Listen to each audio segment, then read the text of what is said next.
Hello everyone, তোমরা দেখতেই পাচ্ছ এটা লুকস রেডি করছি। তো উইন্টার সিজন চলে এসছে। উইন্টার সিজনে আমি মনে করি সব থেকে বেস্ট প্রোডাক্ট আমাদের যদি খুব বলতে হয় তো সেটা হচ্ছে ময়শ্চারাইজারকে খুব ভালো ইম্পর্টেন্ট দিতে হবে। ময়শ্চারাইজার না হলে কিন্তু একটা ভালো ময়শ্চারাইজার না হলে এরকম ভালো গ্লো কখনোই আসবে না। আর হচ্ছে হাইলাইটার যেটা দিচ্ছি ম্যাকের হাইলাইটার বিভৎস, খুবই ভালো। এই ম্যাকের হাইলাইটার তোমরা ইউজ করে দেখো। এমনি পকেট ফ্রেন্ডলি যা হাইলাইটার, কিন্তু ম্যাকের হাইলাইটার আমার ভীষণ খুব ফেভারিট। ইনস্ট্যান্ট একটা গ্লো আসে। আর সত্যি যাই দাও না কেন, আমার এই ম্যাক ছাড়া আমি এই হাইলাইটার ছাড়া বুঝি না।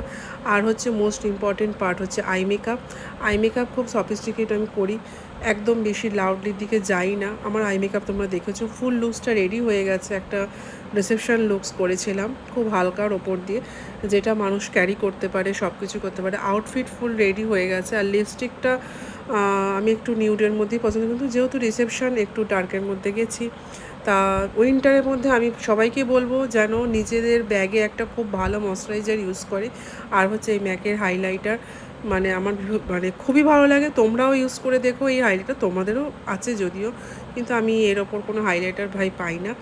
তা থ্যাংক ইউ ম্যাক, আমি কি বলবো। আর আউটফিট পুরো রেডি, একটা রিসেপশন লুকসের মধ্যে, একটা সিম্পলের মধ্যে এই লুকসটা করেছি। যেটুকু দরকার হেয়ার স্টাইল দিয়ে, শাড়ি র্যাপিং, মেকআপ, অলওয়েজ এই আউটফিটটা রেডি হয়েছে। তা তোমরা যদি এরকম রিসেপশন লুকস পেতে চাও তো আমাকে 2026-এর জন্য বুক করো।